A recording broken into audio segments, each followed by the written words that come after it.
Hi friends, welcome to veg cooking channel. ಇವತ್ತಿನ special healthy breakfast ಅಥವಾ snacks dinner ಏನಕ್ಕೂ ಮಾಡ್ಬೋದು. ಸೂಪರಾಗಿರುತ್ತೆ, ಹೆಲ್ತಿಯಾಗಿರುತ್ತೆ. ಇದು ಚಪಾತಿ ಅಂದ್ಕೊಂಡಿದ್ದೆ, ಚಪಾತಿ ಅಂತೂ ಅಲ್ಲೇ ಅಲ್ಲ. ಇದು ಪರೋಟ, ಡ್ರಮ್ ಸ್ಟಿಕ್ ಪರೋಟ ಸೂಪರಾಗಿರುತ್ತೆ. ನುಗ್ಗೆಕಾಯಿಯ ಪರೋಟ, ಇದು ಹೆಲ್ತಿಯಾಗಿರುತ್ತೆ. ನೋಡಿ ಎಷ್ಟು ಚೆನ್ನಾಗಿ ಪರೋಟ ಲೇಯರ್ ಸಹ ಓಪನ್ ಆಗುತ್ತೆ. ಈ ಥರ ಮನೆಯಲ್ಲೇ ಹೋಟೆಲ್ ಸ್ಟೈಲಲ್ಲಿ ಮನೆಗೆ ನೀವು ಹೆಲ್ತಿಯಾಗಿ ಪರೋಟ ಮಾಡೋದು ನೋಡೋಣ. ಮೊದಲಿಗೆ ನಾನು ಬಜಾರಿನ ನುಗ್ಗೆಕಾಯಿ ತೊಗೊಂಬಂದಿದ್ದೆ. ನುಗ್ಗೆಕಾಯಿ ಅದನ್ನ ವಾಶ್ ಮಾಡಿ ತೊಗೊಂಡಿದ್ದೀನಿ. ಈಗ ಅದನ್ನ ಚಾಪ್ ಮಾಡ್ತಾ ಇದ್ದೀನಿ.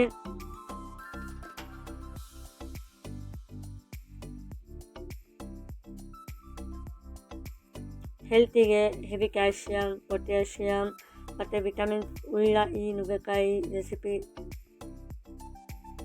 ಇದನ್ನು ವಾಶ್ ಮಾಡಿ ತೊಗೊಂಬಂದಿದ್ದೆ. ಈಗ ಕುಕ್ಕರಿಗೆ ಹಾಕೋಣ. ನಾನೀಗ ಒಂದು 2 ಗ್ಲಾಸಸ್ ವಾಟರ್ ಹಾಕ್ತಾಯಿದ್ದೀನಿ.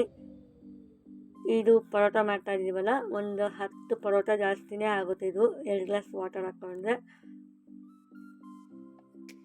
ಈಗ ಲಿಡ್ ಕ್ಲೋಸ್ ಮಾಡಿ ಸ್ಟವ್ ಮೇಲೆ ಇಡಿ. ಒಂದು 4ರಿಂದ 5 ವಿಸಲ್ ಕುಕ್ಕರ್ ಕೂಗಿಸಿ. ಓಕೆನಾ?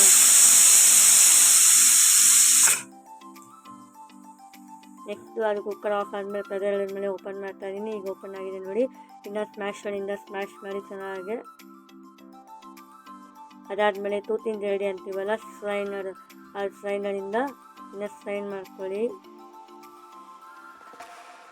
ಈಗ ಆ ಸ್ಟ್ರೈನ್ ಮಾಡಿರುವ ಅಂಶದಲ್ಲಿ, ಆ ವಾಟರಲ್ಲಿ ಎಲ್ಲ ನುಗ್ಗೆಕಾಯಿಯ ಇದು ಅಂಶ ಎಲ್ಲ ಅದಕ್ಕೆ ಬಂದಿರುತ್ತೆ. ಈಗ ಅದಕ್ಕೆ ನಾವು ಈಗ 1 ಟೇಬಲ್ ಸ್ಪೂನ್ ಅಲ್ಲ ಪೇಸ್ಟ್ ಅಥವಾ ಶುಂಠಿ ಬೆಳ್ಳುಳ್ಳಿ ಪೇಸ್ಟ್, 1 ಟೇಬಲ್ ಸ್ಪೂನ್ ಖಾರದ ಪುಡಿ, next 1 table spoon garam masala ಹಾಕಿ, ನೆಕ್ಸ್ಟು ರುಚಿಗೆ ತಕ್ಕಷ್ಟು ಉಪ್ಪನ್ನು ಹಾಕಿ, ನೆಕ್ಸ್ಟು ಕೊತ್ತಂಬರಿ ಸೊಪ್ಪು, ನೆಕ್ಸ್ಟು ಬಿಳಿ ಎಳ್ಳು ಹಾಕ್ಕೊಳ್ಳಿ. ಈಗ ಇದನ್ನು ಚೆನ್ನಾಗಿ ಮಿಕ್ಸ್ ಮಾಡಿದ್ಮೇಲೆ ಅದಕ್ಕೆ ಎಷ್ಟು ಹಿಡಿಯುತ್ತೋ ಅಷ್ಟು ಗೋಧಿ ಹಿಟ್ಟು ಹಾಕಿ ಕಲಸಿ.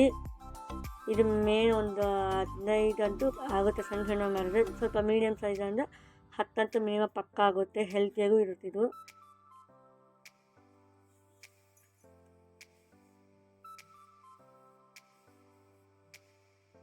ನೋಡಿ, ಕಲಸಿನಿ. ಒಂದು 1/2 ಅವರ್ ಬಿಡಿ, ಈ ಥರ ಕಲಸಿ ನೋಡಿ. ಇದು ಸಾಫ್ಟಾಗಿ ಬರುತ್ತೆ. ಓಲ್ಡ್ ಏಜ್ ಅವ್ರು ಸಹ ಆರಾಮಾಗಿ ತಿನ್ಬೋದು ಇದನ್ನ.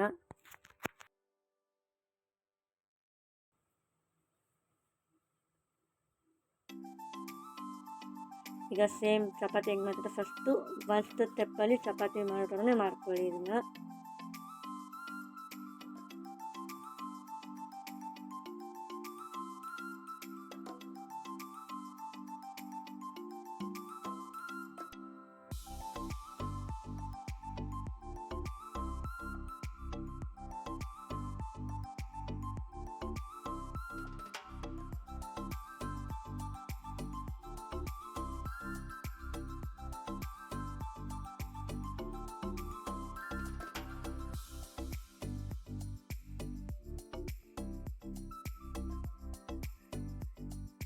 ನೆಕ್ಸ್ಟು ಈಗ ಚಪಾತಿ ಆಗಿದೆ. ಇದಕ್ಕೆ ನಾವೀಗ ಸ್ವಲ್ಪ ಎಣ್ಣೆ ಹಾಕ್ತಾ ಇದ್ದೀನಿ.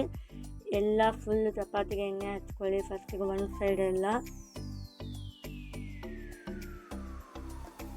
ನೆಕ್ಸ್ಟ್ ಸ್ವಲ್ಪ ಅಕ್ಕಿ ಹಿಟ್ಟು ಅಥವಾ ಗೋಧಿ ಹಿಟ್ಟು ಹಾಕ್ಕೊಳ್ಳಿ. ಸ್ವಲ್ಪ ಹಾಕ್ಕೊಂಡು ಈಗ ನೋಡಿ ನಾನು ಆ ಥರನೇ ಸುತ್ತಾ ಇದ್ದೀನಿ. ಆ ಥರ ಮಚ್ಕೊಳ್ಳಿ ಫಸ್ಟಿಗೆ. ಇದು ಪರೋಟ ಲೇಯರ್ ಬರೋದಕ್ಕೋಸ್ಕರ ಈ ಥರ ಮಾಡ್ಕೊಳ್ಳೋದು.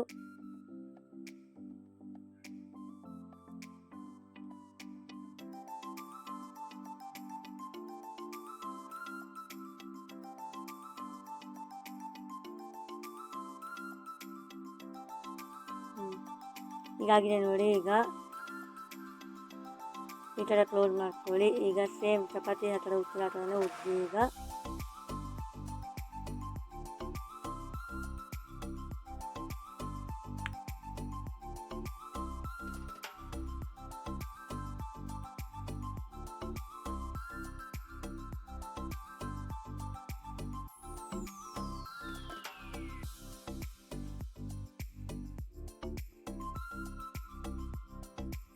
ನೆಕ್ಸ್ಟ್ ಬಿಳಿ ಎಳ್ಳು ಹಾಕ್ಕೊತಾ ಇದ್ದೀನಿ. ಅದನ್ನು ಸಹ ಒಂದ್ಸರಿ ಉದ್ಬಿಟ್ಟರೆ ಸ್ಟಿಕ್ ಆನ್ ಆಗಿರುತ್ತೆ ಆ ಪರೋಟಗೆ. ಹಾಗಾಗಿ ಕೈ ಎಳ್ಳು ತೊಗೊಂಡು ಏನು ಪ್ರಾಬ್ಲಮ್ ಅಂದರೆ ಗಲೀಜಿರುತ್ತೆ, ಗೊತ್ತಾಗಲ್ಲ, ಕಲ್ಲಿರುತ್ತೆ, ಗೊತ್ತಾಗಲ್ಲ. ಬಟ್ ಇದಾದರೆ ಈಸಿಯಾಗಿ ನಾವು ಕ್ಲೀನಾಗಿ ನೋಡ್ಕೊಬೋದು ಇದನ್ನು, ಬಿಳಿ ಎಳ್ಳನ್ನ. ನೆಕ್ಸ್ಟ್ ಸ್ಟವ್ ಮೇಲೆ ಅಂಟು ಕಾಯಕ್ಕಿಟ್ಟಿದ್ದೆ, ಅಂಟು ಕಾದಿದೆ. ಈಗ ಪರೋಟ ಹಾಕ್ತಾಯಿದ್ದೀನಿ. ಈಗ ಇದನ್ನು ಚೆನ್ನಾಗಿ ಸುತ್ಕೊಳ್ಳಿ ಆ ಕಡೆ ಈ ಕಡೆ ಎರಡು.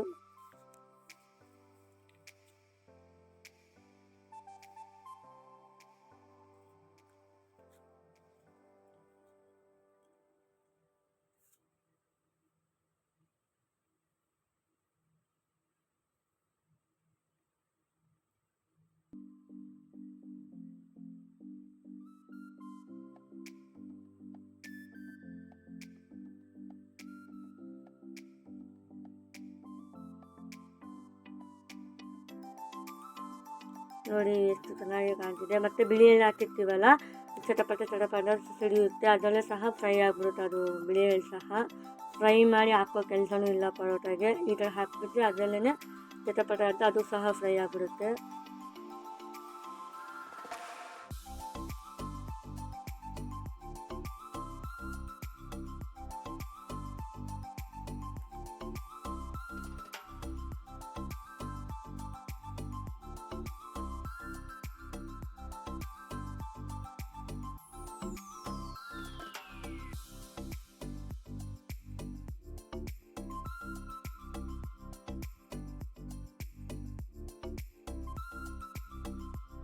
ನೋಡಿ ಈಗ ಎರಡು ಸಹ ಫ್ರೈ ಆಗಿದೆ. ಈಗ ಒಂದು ಪ್ಲೇಟಿಗೆ ಸರ್ವ್ ಮಾಡೋಣ. ನೋಡಿ ಎಷ್ಟು ಚೆನ್ನಾಗಿ. ಇದನ್ನ ಹಾಗೆ ತಿನ್ಬೇಡಿ, ಸ್ವಲ್ಪ ತುಪ್ಪ ಹಾಕೊಂಡು ತಿನ್ನಿ. ಹೀಟ್ ತುಂಬ ನುಗ್ಗೆಕಾಯಿ ತುಪ್ಪ ಹಾಕೋದ್ರಿಂದ ಸ್ವಲ್ಪ ಹೀಟ್ ಕಮ್ಮಿ ಅನಿಸುತ್ತೆ, ಅಷ್ಟು ಹೀಟ್ ಹಾಕಲ್ಲ ಬಾಡಿಗೆ. ನೋಡಿ ಎಷ್ಟು ಕ್ರಿಸ್ಪಿಯಾಗಿ, ಎಷ್ಟು ಸಾಫ್ಟಾಗಿ ಈ ಪರೋಟ ರೆಡಿಯಾಗಿದೆ. ಈ ರೆಸಿಪಿ ನಿಮಗೆ ಇಷ್ಟ ಆದರೆ ಲೈಕ್ ಮಾಡಿ. ನೀವು ಒಂದ್ಸರಿ ಟ್ರೈ ಮಾಡಿ ಕಮೆಂಟ್ ಮಾಡಿ ಹೇಗೆ ಬಂದಿದೆ ಈ ಪರೋಟ ಅಥವಾ ಈ ರೆಸಿಪಿ.